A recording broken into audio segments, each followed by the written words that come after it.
नमस्कार।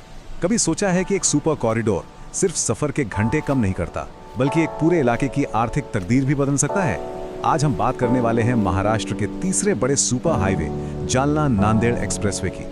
ये एक ऐसा प्रोजेक्ट है जिसे मराठवाड़ा के दिल को जोड़ने और उसे एक नई रफ्तार देने के लिए बनाया जा रहा है। सच में एक मिनट के लिए इस पर सोचते हैं। जमीन से लेके फाइनल रोड तक लगभग 180 किलोमीटर लंबा एक सुपर हाईवे खड़ा करने में क्या क्या लगता होगा? ये सवाल हमें इस प्रोजेक्ट के असली स्केल को समझने में मदद करेगा। और इसका जवाब छिपा है एक बहुत ही स्मार्ट स्ट्रैटेजी में। इतने बड़े काम को छोटे छोटे मैनेजेबल हिस्सों में तोड़ दिया गया है। इस पूरे 179 किलोमीटर के स्ट्रेच को बनाने का काम 6 अलग-अलग कंस्ट्रक्शन पैकेजेस में बांटा गया है, ताकि हर हिस्से पर ठीक से फोकस किया जा सके।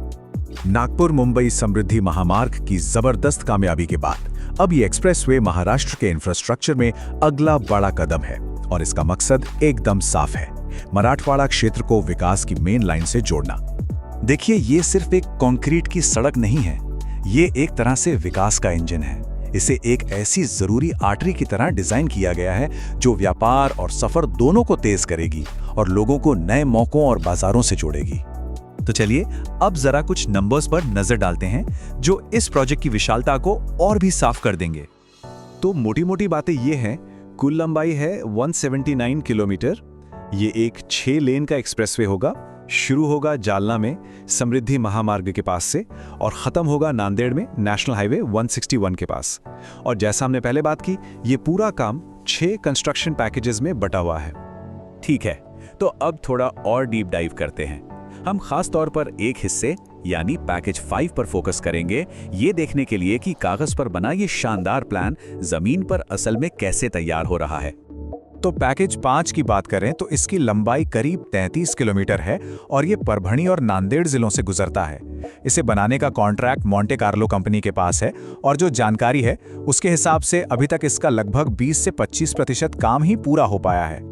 किसी भी सुपर हाईवे को बनाना अपने आप में इंजीनियरिंग का एक कमाल है, और इसकी असली ताकत इसकी परतों में, इसके लेयर्स में छुपी होती है। चलिए देखते हैं कि ये लेयर्स बनती कैसे हैं। तो देखिए, प्रोसेस के 3 मेन स्टेप्स हैं। सबसे पहले GSB यानी ग्रैन्युलर सब बेस की लेयर बिछाई जाती है, जो कि इसकी मजबूत नींव है। फिर क्योरिंग के जरिए उसे पानी देकर और मजबूत किया जाता है, और सबसे आखिर में आती है PQC लेयर, मतलब कंक्रीट की वो फाइनल लेयर जिस पर गाड़ियां दौड़ेंगी। कई हिस्सों में नींव का काम हो चुका है और अब फाइनल लेयर बिछाने का काम चल रहा है। तो ये PQC क्या है? इसका पूरा नाम है पेवमेंट क्वालिटी कंक्रीट। सीधी सादी भाषा में ये सड़क की सबसे ऊपरी और सबसे मजबूत परत होती है, जिसे सालों साल भारी से भारी ट्रैफिक झेलने के लिए ही बनाया जाता है। अच्छा, सिर्फ सड़क ही नहीं बन रही है, दूसरे बड़े स्ट्रक्चर्स पर भी तेजी से काम चल रहा है। पैकेज 5 में कई अंडरपास बनाए जा रहे हैं। एक बहुत ही जरूरी रेलवे ओवरब्रिज के लिए पिलर्स खड़े हो गए हैं और पुल पर लगने वाले बड़े बड़े गर्डर भी बनाकर तैयार रखे हैं। लेकिन इतना बड़ा कोई भी प्रोजेक्ट बिना चुनौतियों के पूरा नहीं होता। अब कहानी में थोड़ा ट्विस्ट है। बात करते हैं उन असली मुश्किलों की जो जमीन पर सामने आ रही हैं। ये समझना बहुत जरूरी है कि भले ही कुछ जगहों पर काम तेजी से चल रहा हो, लेकिन पूरे स्ट्रेच पर रफ्तार एक जैसी नहीं है। असल कहानी थोड़ी और कॉम्प्लेक्स है। और ये जो बात है ना, ये जमीनी हकीकत को सामने लाती है। सबसे बड़ी रुकावटों में से एक है लैंड एक्विजिशन यानी भूमि अधिग्रहण। कुछ जगहों पर उस जमीन पर आज भी खेती हो रही है, चीकू के बाग हैं, गन्ने लगे हैं, जो जमीन असल में हाईवे के लिए ली जानी थी। ये गुत्थी अभी पूरी तरह सुलझी नहीं है। पर इन चुनौतियों के बावजूद इस कॉरिडोर को लेकर जो विजन है, जो सोच है, वो आज की कारों और ट्रकों से कहीं आगे की है। और ये स्लाइड उस दूर की सोच को बहुत ही बढ़िया तरीके से दिखाती है। इस 6 लेन एक्सप्रेसवे के साथ साथ भविष्य की Mumbai Hyderabad high speed rail line यानी बुलेट ट्रेन के लिए भी 40 मीटर की अतिरिक्त जमीन एक्वायर की गई है।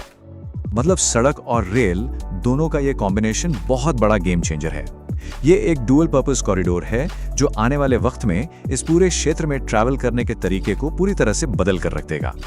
तो आखिर में ये पूरा विश्लेषण हमें एक बड़े सवाल पर लाकर छोड़ता है। जब ये एक्सप्रेसवे और भविष्य की बुलेट ट्रेन पूरी तरह से चालू हो जाएंगी, तो ट्रांसपोर्टेशन की ये नई आर्टरीज मिलकर मराठवाड़ा के सामाजिक और आर्थिक भविष्य को किस तरह का नया आकार देंगी।